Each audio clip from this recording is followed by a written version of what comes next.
Tiada nama lain yang lebih tinggi dari nama. Layaklah hanya Engkau Tuhan yang terbesar dan termulia dalam hidup kami, di dalam setiap langkah kami, di dalam kehidupan kami, di dalam keluarga kami, di dalam pekerjaan dan di dalam pelayanan kami. Itu yang kami mau terus pastikan, bahwa hanya satu nama di atas segala nama dan jauh lebih tinggi dari segala nama, Yesus Kristus yang kami sembah. Terima kasih Tuhan, kami bersyukur hadirat-Mu luar biasa. Urapan-Mu tercurah di tengah-tengah kami. Anggur yang baru Engkau curahkan, sukacita-Mu melimpah Tuhan. Kami siapkan hati kami untuk terima arahan-Mu dan tuntunan-Mu dalam hidup kami, agar kami mengerti, karena kami tahu kami hidup hanya untuk menjalani apa yang menjadi rencana-Mu dalam kehidupan kami. Nyatakan isi hati-Mu, karena kami percaya firman-Mu itu yang berkuasa. Firman-Mu ya dan amin.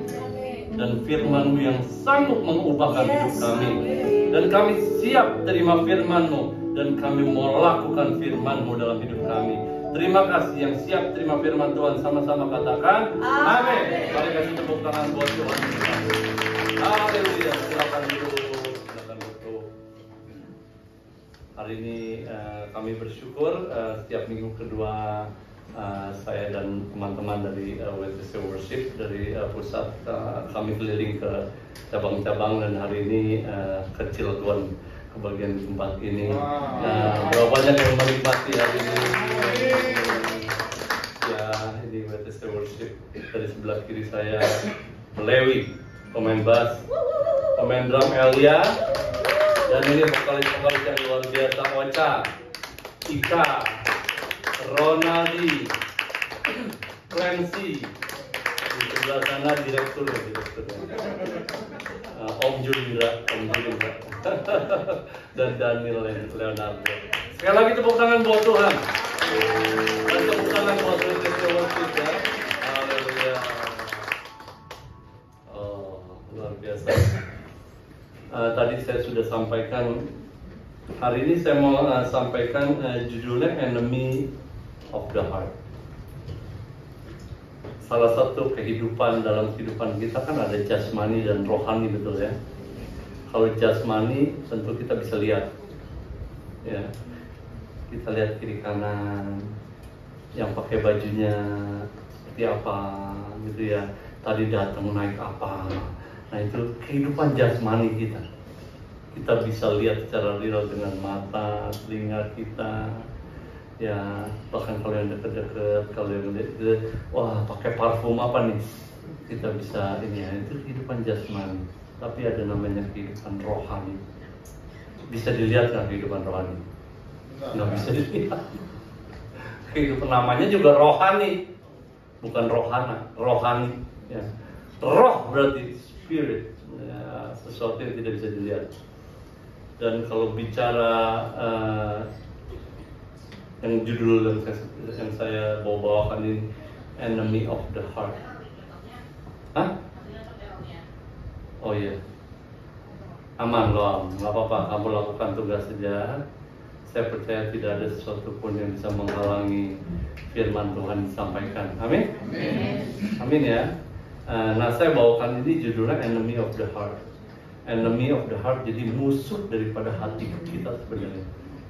Kita bisa lihat nih pakai baju apa tadi, tapi kita bisa lihat nggak hatinya yang ada di samping? Coba hatinya di dalam sekarang ini seperti apa nih? Lagi bersuka atau lagi hatinya lagi ada pilu atau yang lainnya, kita nggak bisa lihat ya, betul nggak? Betul ya?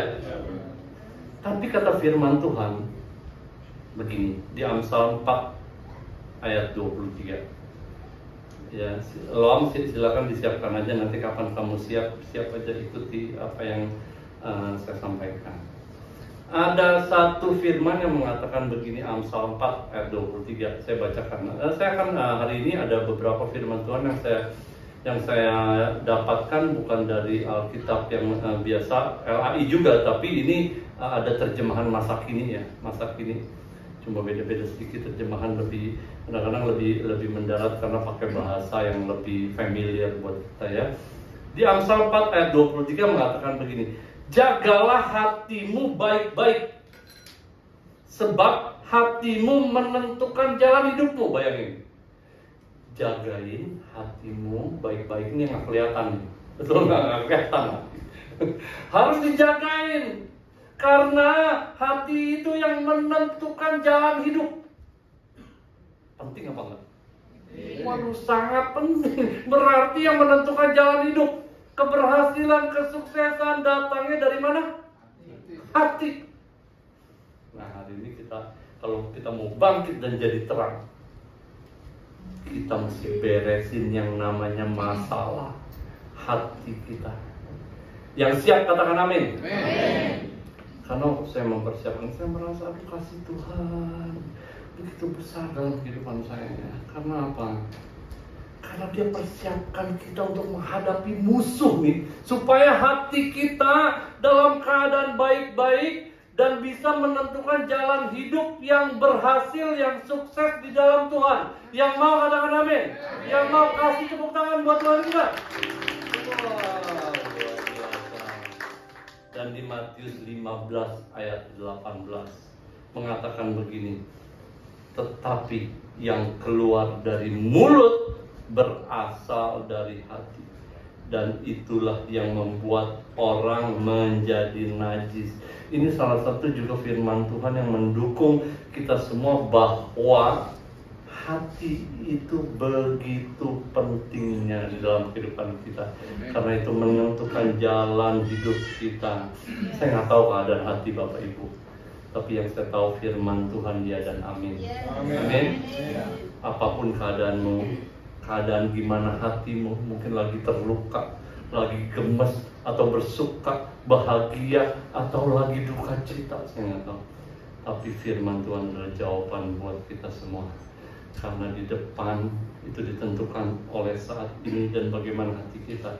Dan di Matius 15 ayat 19 yang berikutnya adalah, sebab dari hati timbul pikiran-pikiran jahat yang menyebabkan orang membunuh, berzina, berbuat cabul, mencuri, memberi kesaksian palsu, dan memfitnah. Betul apa betul?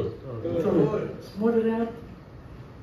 Dari hati keluar semua ini. Mau baik, mau jahat, mau hiburan, mau membangun. Nah, tadi saya sudah sampaikan. Jadi hari ini ada 4 poin. Enemy of the Heart. Sebenarnya saya ambil dari ada satu buku dari Mr. Andy Stanley. Andy Stanley judulnya Enemy of the Heart. Ya. Saya coba jabarkan. Ada 4 hal. Tadi saya sudah sampaikan 2 karena saya nggak bisa dalam satu ibadah sampai 4. Nggak ngejar setoran soalnya. Ya, yang penting kan kita mengerti firman Tuhan itu dan kita yakin untuk kita terapkan, betul nggak? Saya nggak mau firman Tuhan tuh kayak ngawang-ngawang, kapan nangkepnya? Iya sih, ya dan amin. Tapi gimana ya? Saya rindukan firman Tuhan itu mulai kita tangkap dengan yakin dan kita lakukan. Yang mau katakan amin. Ya tadi jadi ada 2 hal, kalau ada rekaman tadi itu boleh. Tapi saya mau info 1 dan 2, poin 1 dan 2 yang tadi saya sampaikan. Singkat saja, bahwa akibat yang jadi ada 4 hal nih yang musuh dari hati kita, yaitu pertama adalah rasa bersalah. Apa maksudnya rasa bersalah? Itu rasa bersalah itu guilt. Mungkin ada hal yang kita lakukan yang salah dalam kehidupan kita, dan ada musuh kita yang senang mengintimidasi. Tuh kan kamu lakukan ini yang salah, gimana kamu bisa di hadapan Tuhan? Kamu pasti nggak bener lah, karena kamu udah melakukan salah, nanti orang nggak akan percaya lah. Suka nggak ada kejadian gitu? Di sini pasti kan pasti dari kita ada lakukan hal yang salah, betul nggak? Nggak ada yang sempurna di kita. Tapi kita mau belajar, ini bisa menjadi musuh kalau kita nggak meresponi dengan baik. Ada rasa bersalah. Kadang kalau saya lagi low, tuh kan kamu dulu jadi orang jahat. Ini maksudnya jahat, pokoknya nggak melakukan firman Tuhan ya kita semua jahat, istilahnya gitu ya. Mau ke orang tua, mau ke teman-teman, mau dalam birokrasi, atau apa saja yang kita lakukan dengan salah. Kadang-kadang kita diintimidasi. Itu kan kamu melakukan ini, nggak bisa lah kamu menggenapi firman Tuhan.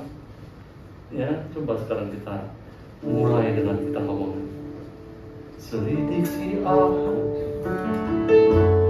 lihat hatimu, apakah kamu sungguh mengasihimu, Yesus, Kau yang Maha Tahu dan menilai hidupku, tak ada yang tersembunyi bagimu. Telah kulihat kebaikanmu yang tak pernah habis di hidupku.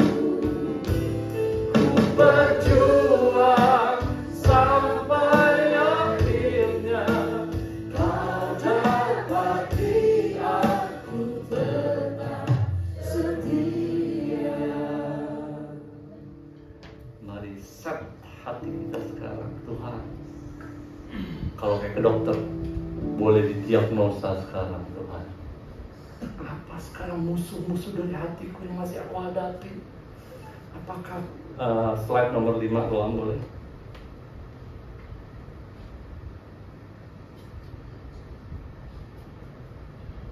Ya, tadi ini yang kita baca sama-sama. Slide nomor 5 boleh, yang guilt nomor 1, rasa bersalah. Ya, apakah masih ada intimidasi? Nanti kita lakukan pemberesan semuanya, hati kita. Karena kalau kita berjumpa dengan Tuhan selalu ada pemberesan, betul nggak? Nggak lewat aja, oh udah datang ke sini. Yang penting kita kan orang Kristen, kita memuji dan menyembah. Habis itu dengan firman udah, nah. Kita beribadah adalah kita menjumpai Tuhan. Kalau kita menjumpai Tuhan, mesti kita dapatkan sesuatu. Yang percaya katakan amin. Amin. Ya. Ini yang tadi kita baca. Nih, yang pertama adalah guilt, rasa bersalah. Akibat dari melakukan sesuatu yang kita anggap salah. Ini kita bahas tadi ya. Kalau rasa bersalah itu gini, rasa bersalah gini. Saya, ini soal hutang. Saya berhutang, bukan hutang dalam uang gitu maksudnya. Saya berhutang kepada orang lain. Jadi saya merasa bersalah.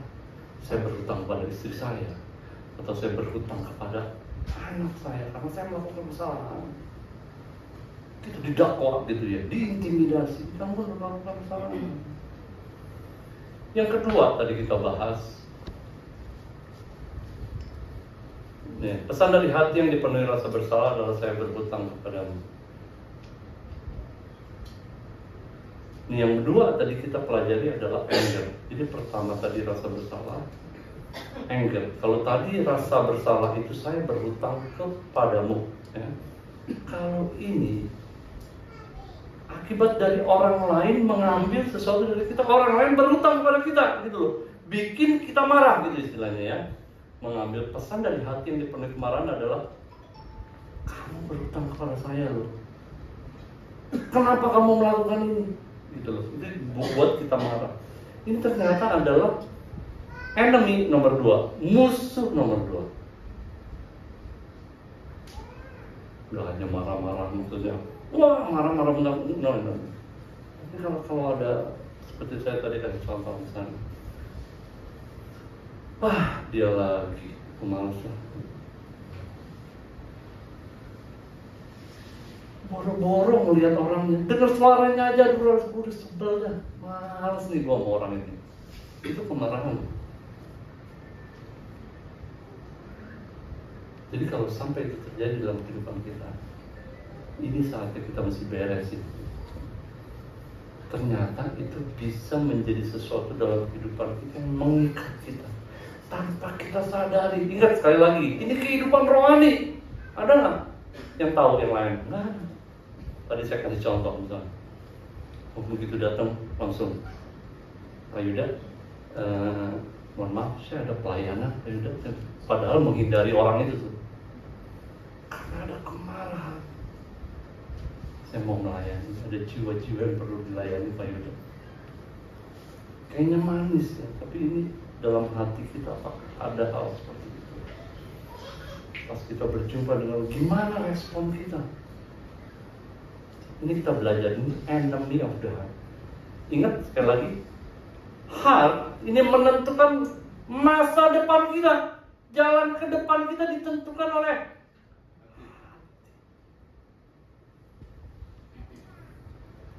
saya percaya hari ini disiapkan pembebasan. Amin. Lagunya pas banget lagi. Nah, janjian sama Ronaldo. Kau yang membebaskanku dari segala belenggu, Yesus kaulah andalanku. Ya, kita siapkan hati kita nanti. Sedikit, walaupun kita rasakan sedikit itu hal yang kecil dan lain-lain. Jangan kita bilang kecil, kalau itu bisa jadi halangan buat masa depan kita. Ya, ini nomor 2, kemarahan, anger atau kemarahan. Sekarang kita mau masuk yang ketiga, yaitu kalau lihat gambarnya ini musuh nomor 3. Kalau yang pertama tadi aku utang sama orang lain, kedua orang lain utang sama aku, yang ketiga adalah greed atau serakah. Aku utang kepada diriku sendiri. Pesan dari hati yang dipenuhi keserakahan adalah saya berutang pada diriku. Saya berutang pada diriku. Tapi sebelum kita lanjutkan, saya mau bicara ini. Kata, ini penulis bukunya, Andy Stanley. Greed atau keserakahan bukan soal finansial.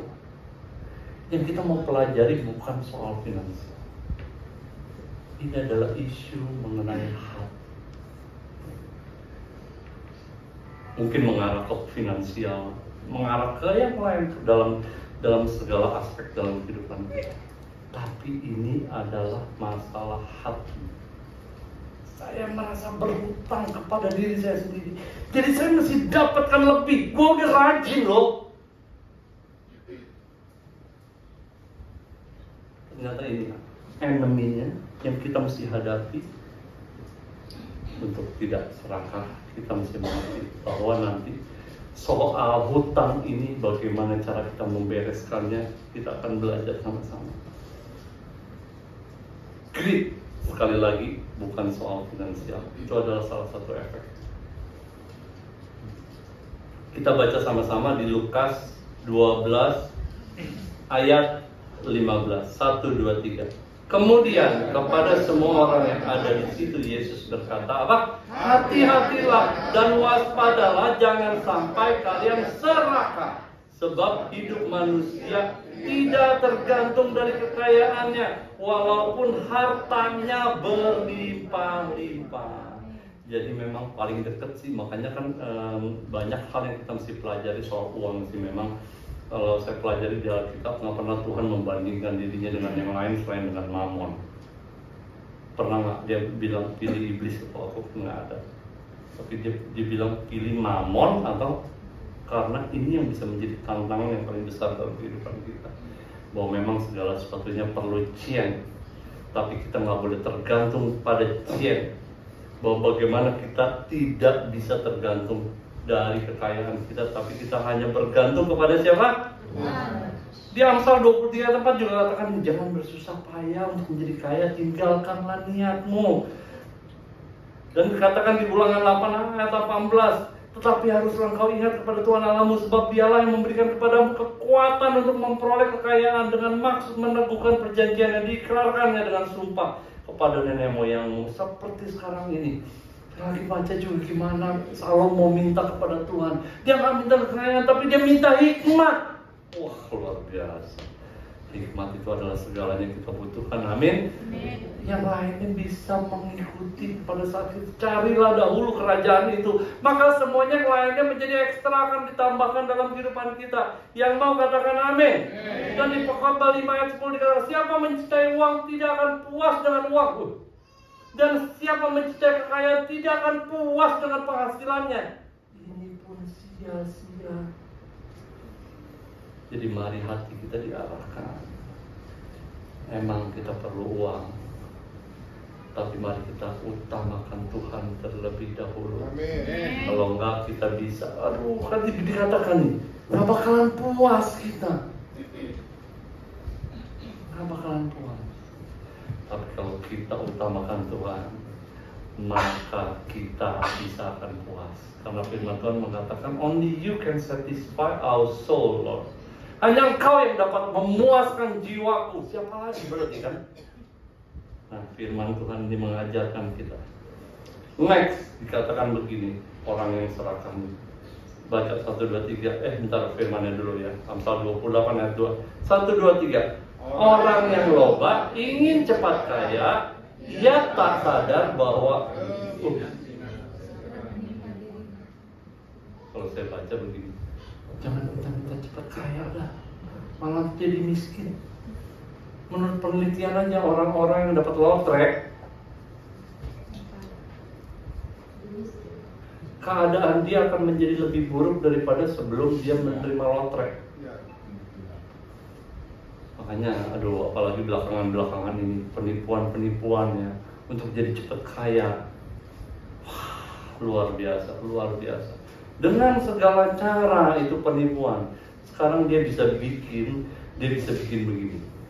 Kalau misalnya, kamu mau nggak jadi ini? Padahal orang mau daftar kerja, mau cari uang daftar kerja. Coba kamu kerja nih, kamu masukin dulu berapa uang. Dia bikin skema sedemikian rupa seolah-olah kita punya account di online. Dia bikin, namanya ada, nama lengkap, segala macam datanya. Oh nih, account kamu udah segini, coba kamu jual udah dapat keuntungan. Padahal itu semua fata morgana, itu semua ilusi. Sementara dengan ilusi itu, kamu tambahin lagi, kamu masukin uang, kamu jual lagi, nanti kamu nih, kamu lihat, kamu buka sekarang coba, kamu udah jual nih, udah berapa nih? Sekarang udah jual 50 produk, sekarang uang kamu udah sekian, account kamu udah sekian.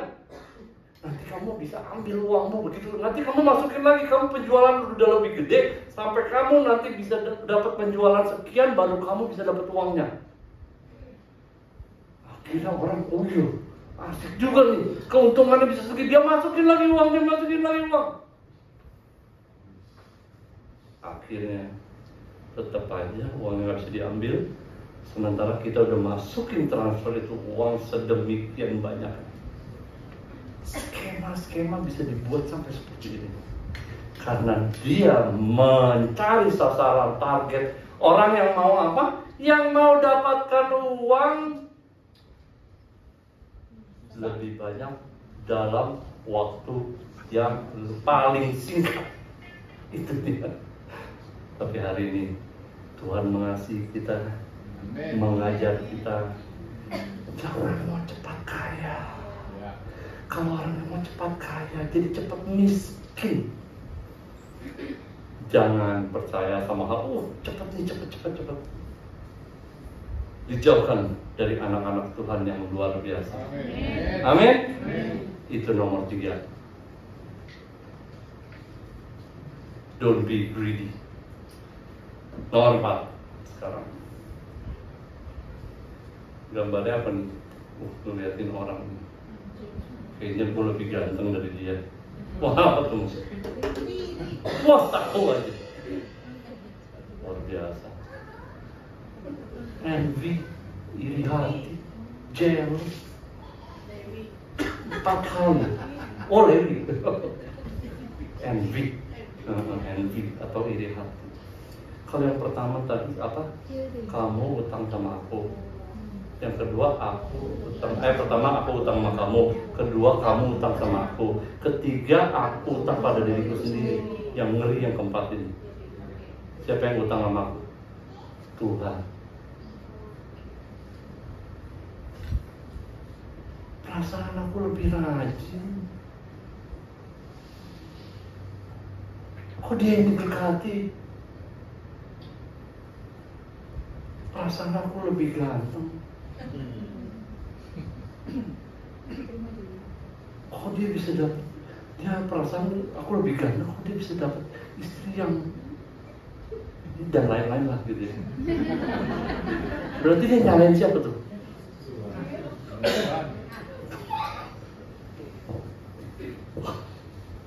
ini kita merasa tidak memiliki sesuatu seperti orang lain. Karena dasarnya kita pengen sebenarnya gitu loh. Tapi orang lain yang pengen, yang punya, aku nggak punya sih. Pesan dari hati yang dipenuhi di hati adalah Tuhan utang padaku.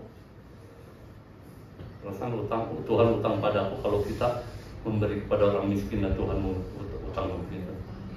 Jadi di luar itu ada utang Tuhan nama utang sama kita ya kalau kita ini. Nah, envy. Nah, di Yakobus 4 ayat 2 ini masa kini kita baca 1, 2, 3. Kamu mengiringi sesuatu tetapi tidak memperolehnya. Lalu kamu membunuh. Kamu iri hati tetapi kamu tidak mencapai tujuanmu. Lalu kamu bertengkar dan kamu berkelahi. Kamu tidak memperoleh apa-apa karena kamu tidak berdoa. Berdoa maksudnya jadi bukan karena belum berdoa. Ini melambangkan kalau berdoa itu adalah perjumpaan kita dengan Tuhan, hubungan kita dengan Tuhan. Artinya bagaimana kita tidak mengandalkan Tuhan, bagaimana kita tidak menghadirkan Tuhan, bagaimana kita tidak melakukan perintahnya. Ini adalah yang dimaksudkan begini. Oh, kita ini ya kata hamba Tuhan yang luar biasa. God knows what is best for you, and He wants to reveal it to you and show you what you ought to do. Udah, kita nggak usah pikirin soal itu, mungkin itu keinginan kita. Tapi kalau kita mau dibebaskan, kita mesti mengerti firman Tuhan ya dan amin. Bahwa Tuhan mengerti apa yang terbaik buat kita. Kenapa kita mesti pandangan dunia? Wah, mobilnya lebih keren, istrinya lebih cantik, rumahnya lebih bagus. Pokoknya percaya aja Tuhan itu tahu yang terbaik buat kita. Hari-hari ini ya, lingkungan yang ada, pekerjaan, saya Tuhan terus ingatkan begini, ingat anakku, 3 tanda ini, tanda kehadiran Tuhan. Damai sejahtera, sukacita, dan kebenaran. Ini terus sedang terngiang-ngiang nih di dalam telinga saya, dalam hati saya. Oh, jaga itu, apapun bisa terjadi di sekeliling kita. Tapi kalau kita jaga 3 hal ini ada dalam kehidupan kita, di situ Tuhan hadir. Kalau Tuhan hadir, di situ ada jalan keluar. Pergumulan apapun yang kita alami, kalau kita jaga itu, Tuhan hadir. Jadi Tuhan tahu. Kalau kita utamakan Tuhan, Dia tahu yang terbaik dalam kehidupan kita. Dan ya, He wants to reveal it to you. Dia mau bukakan kepadamu dan menunjukkan kepadamu apa yang harus engkau lakukan. Itu Tuhan kita. Yang percaya katakan amin. Dia mau. Dia katakan begini. Yohanes 19 ayat 30.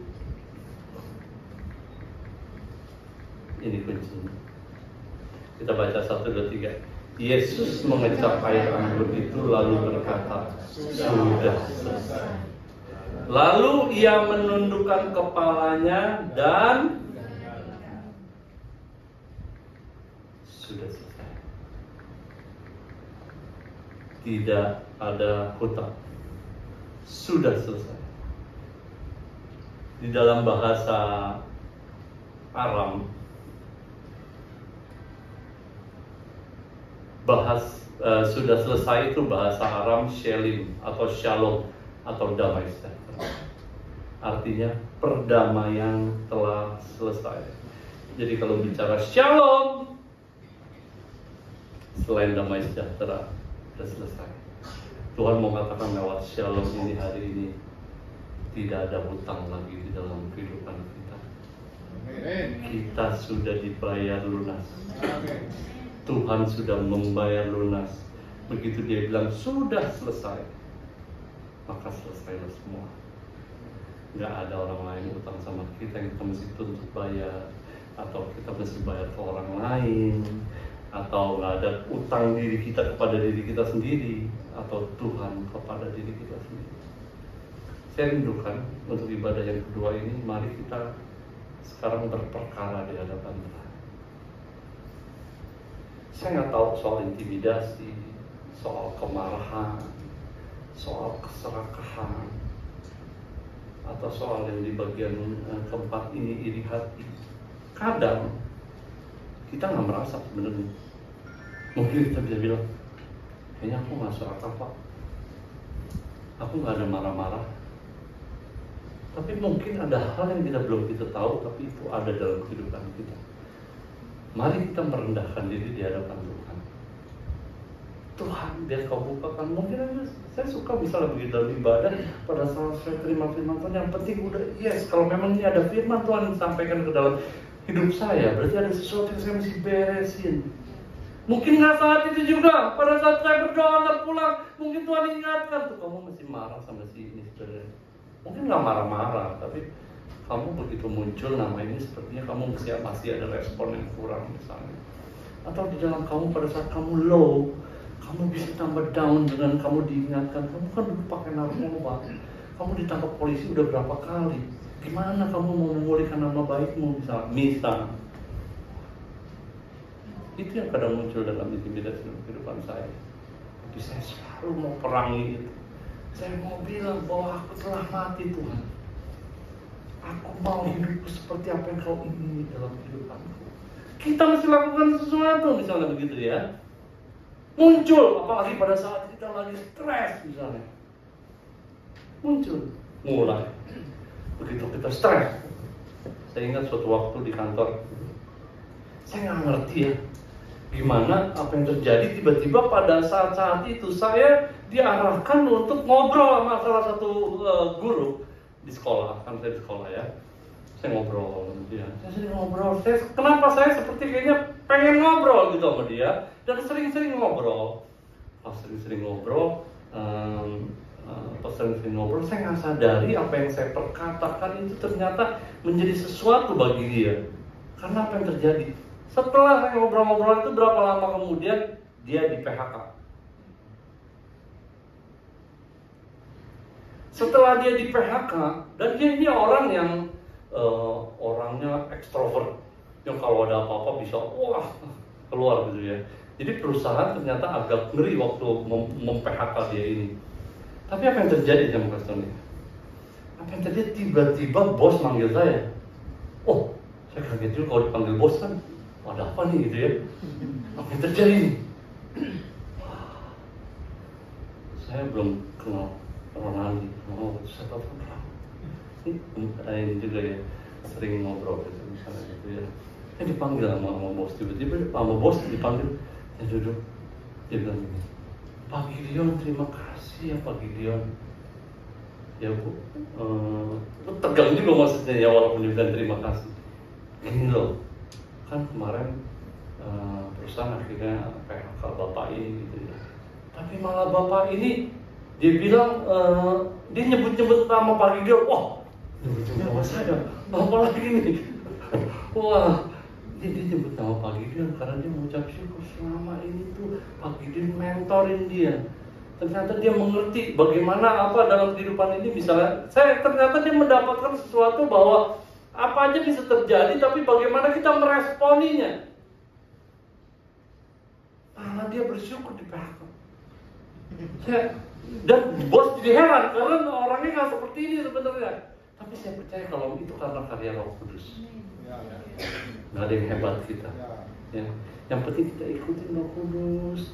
Itu bisa terjadi karena Roh Kudus hadir di dalam orang itu. Dan akhirnya apa? Dia bersyukur, dia punya respon yang benar. Yang saya luar biasa. Akhirnya waktu beliau pulang ke Medan, sekarang dia mengerjakan kebun kopi. Wah, kasih tepuk tangan buat Tuhan yang luar biasa ya. Saya percaya kalau hati kita dibereskan,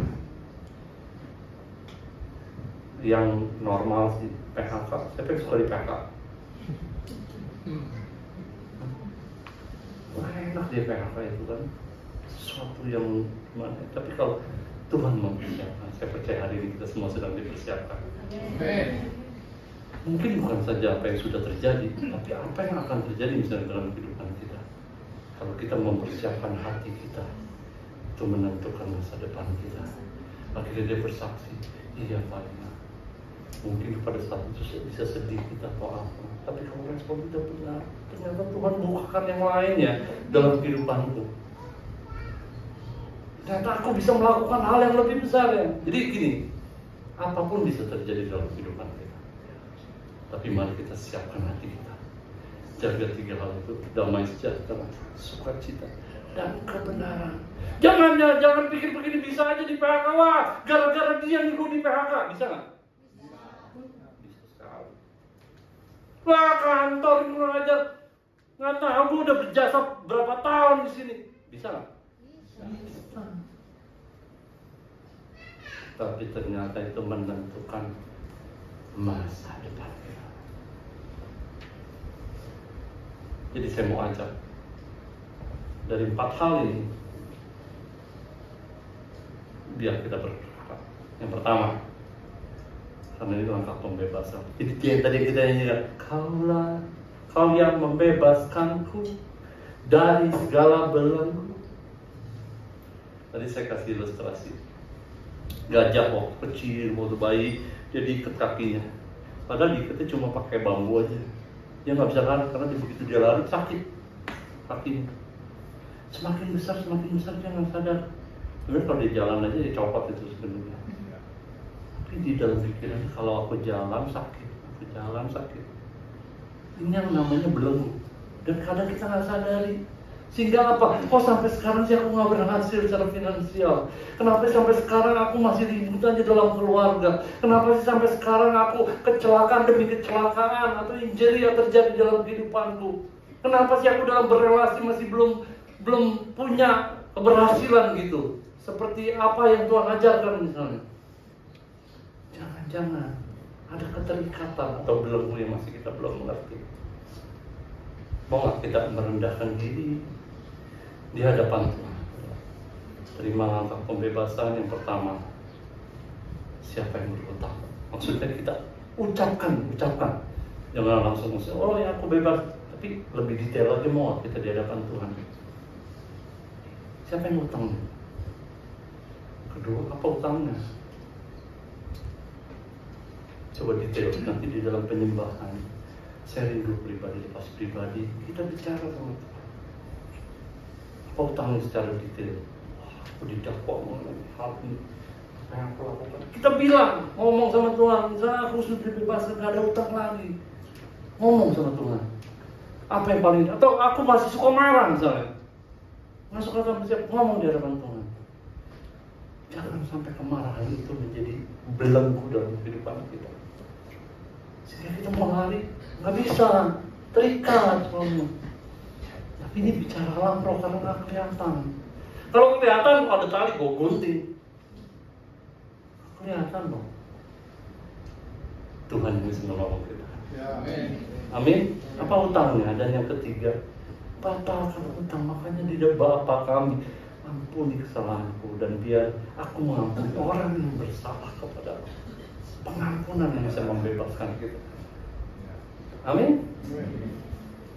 Yang keempat, deklarasikan tidak ada hutang. Semua hutang sudah dilunasi oleh Yesus disalibkan. Dan aku tidak mau menyalibkan Yesus untuk kedua kali atau ketiga kali dalam kehidupanku. Sepertinya aku gak percaya. Aku mau lebih percaya. Saya undang kita semua bangkit berdiri.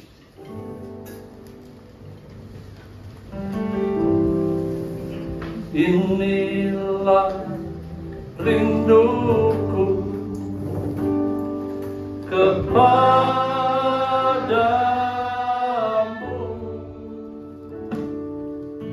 segenap hatiku menyembahmu.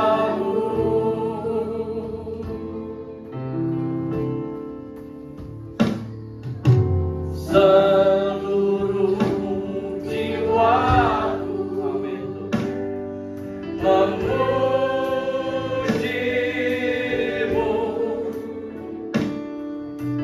ku menyembahmu,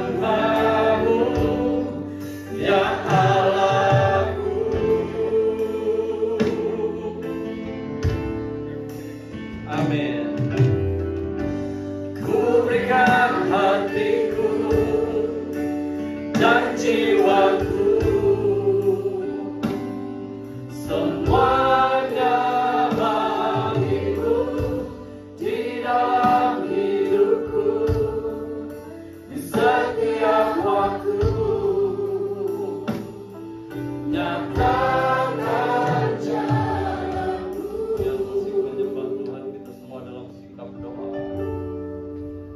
kasih Tuhan, Kau ingatkan kami.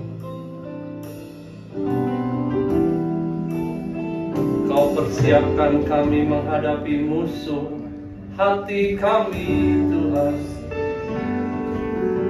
Ya Yesus, kami rindu pembebasan,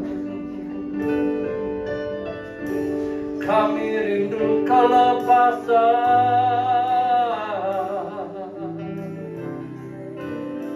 Kami bawa yang kami sadar dan yang kami tidak sadar. Oh ya Tuhan, tidak ada lagi hutang, semua sudah lunas. Oh Tuhan, mari cepat Tuhan, mari bilang sama Tuhan, Kau yang sanggup menolong kami. Kami tolak segala intimidasi, kami tolak segala dakwaan. Oh ya Tuhan, tolong kami dengan kemarahan kami. Kami rindu damai-Mu, kami rindu sukacita-Mu. Oh ya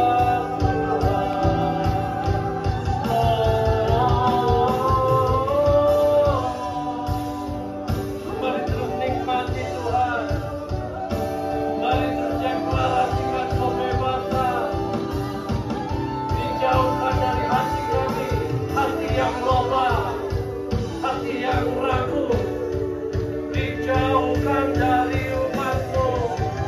Oh ya, dijauhkan diri hati. Oh kami tahu yang terbaik, Engkau sediakan yang terbaik.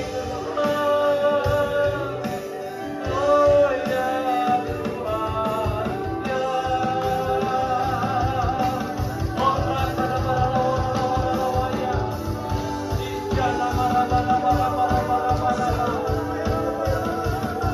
Banyak yang kami belum tahu, tapi kami mau serahkan kepadamu.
Bapa yang bertahta di kerajaan surga.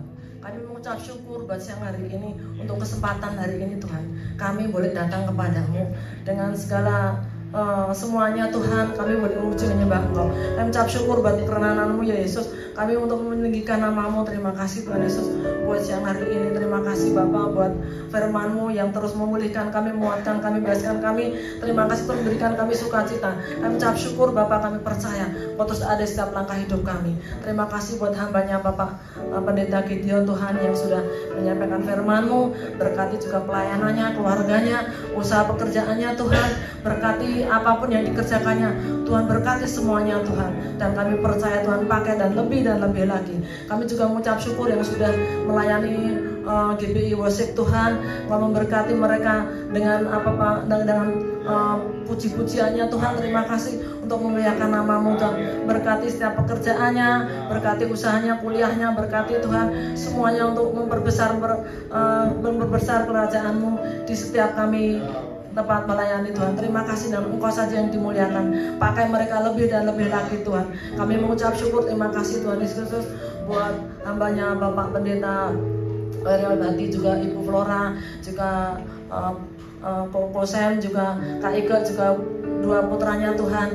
Kami serahkan dalam tangan-Mu. Kami percaya Tuhan Yesus, Engkau yang memelihara, yang menjaga, yang melindungi Tuhan. Hamba-Mu ini Tuhan, Kau pakai lebih lagi Tuhan urapan-Mu yang daripadamu. Setiap misi-misi yang dari Engkau Tuhan, boleh Kau genapi lewat gereja-Mu, WTC pusat juga cabang-cabang.